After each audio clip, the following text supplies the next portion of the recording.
Hello everyone, this is Dr. Irfan Kamuruddin Andani. This is the last lesson from the topic Andrew's 6 keys to normal occlusion. And today we are going to discuss third and the sixth key of normal occlusion. It took me very long to prepare this topic as I was too busy in my online and on-site orthodontic diploma which I offer. Anyways, let's not waste time and begin the topic.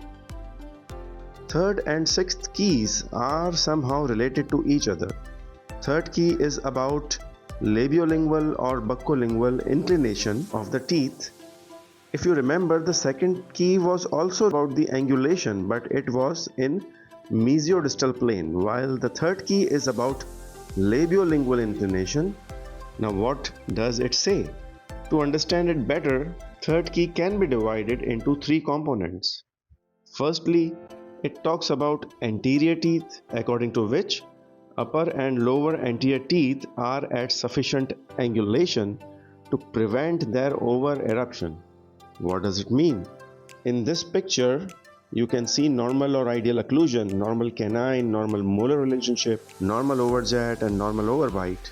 And you can also see that lower incisal edges are in contact with the lingual surface of the upper incisors just below the cingulum.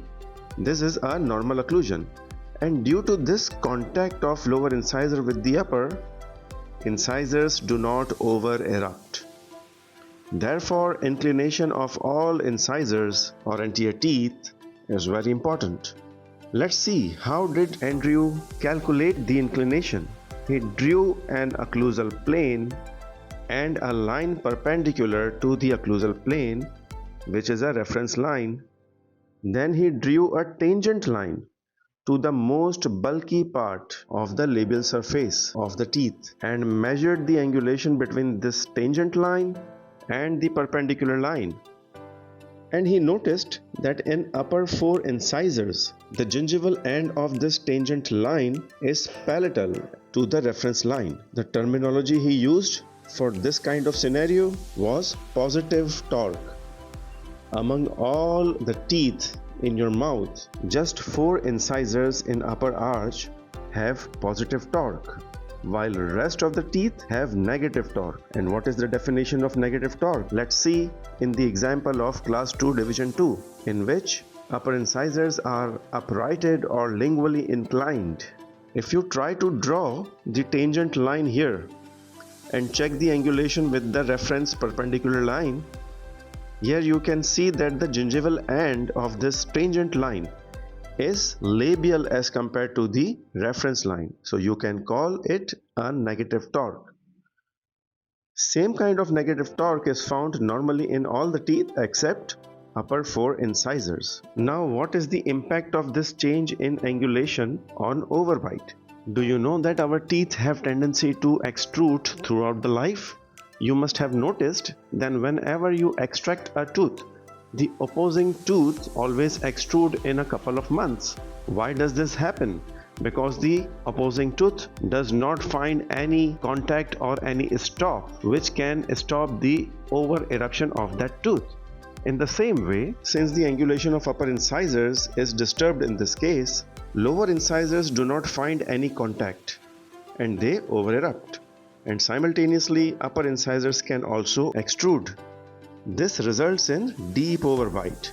Not only that, whenever incisors are retroclined and the roots are moved labially, there is development of additional spaces in the arch.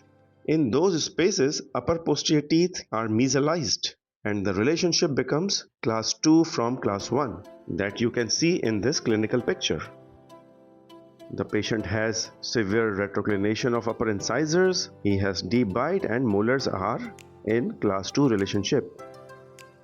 Now let's assume if the upper incisors are proclined, like in class 2 division 1 cases. Once again, incisors will not get a stop which can prevent their over eruption, so there will be excessive overbite again.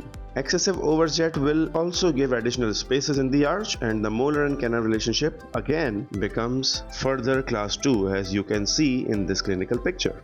Now I am sure that you must be able to understand what Andrews said. Anterior teeth in a normal occlusion are at sufficient angulation so that they can prevent over-eruption of anterior teeth. This key is somehow related with sixth key as well, according to which occlusal plane or curve of Spee in a normal occlusion is flat. But here, because of the over-eruption of lower incisors, the occlusal plane or curve of Spee is very deep. What is curve of Spee and how do we check? In orthodontics, you can just place flat scale on the most posterior tooth, which is lower second molar in this example, and most extruded tooth, which is central incisor in this case. All other teeth should be in contact or at least very close to this flat scale. If all the teeth are not in contact or very far from the scale, we call it deep curve of Spee. And your goal in orthodontics is to flatten this curve of Spee or occlusal plane. Otherwise, you cannot correct deep overbite in your cases. Now let's move to the second component of the Andrews 6 keys to normal occlusion. This component tells you about posterior teeth in upper arch. According to Andrews, all posterior teeth are lingually inclined and their inclination is constant from upper canine to premolars and little bit increased in molars. Let's check the angulation and measurements. These are upper canines having negative torque of 7 degrees. What about premolars? Again minus 7 degrees.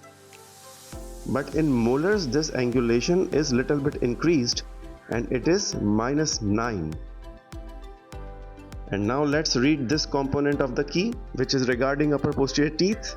Lingual inclination is constant from canine to premolars and increased in molars. Now let's read the third component of the key, which is about lower posterior teeth. Lingual tip or negative torque increases from canine to molars progressively. These are lower incisors with the torque value of around minus 1 degree.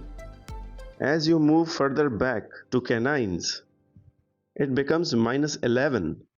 If you move further back to lower first premolars, they have minus 17 degrees, while second premolars in lower arch have minus 22.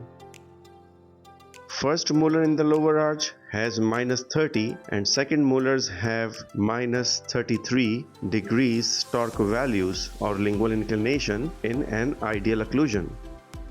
So third key says that lingual tip increases from canine to molars progressively. I hope that you have understood all the keys of normal occlusion given by Andrews. Feel free to comment and further clarify your queries. See you again with the new topic. Till then, have a nice day.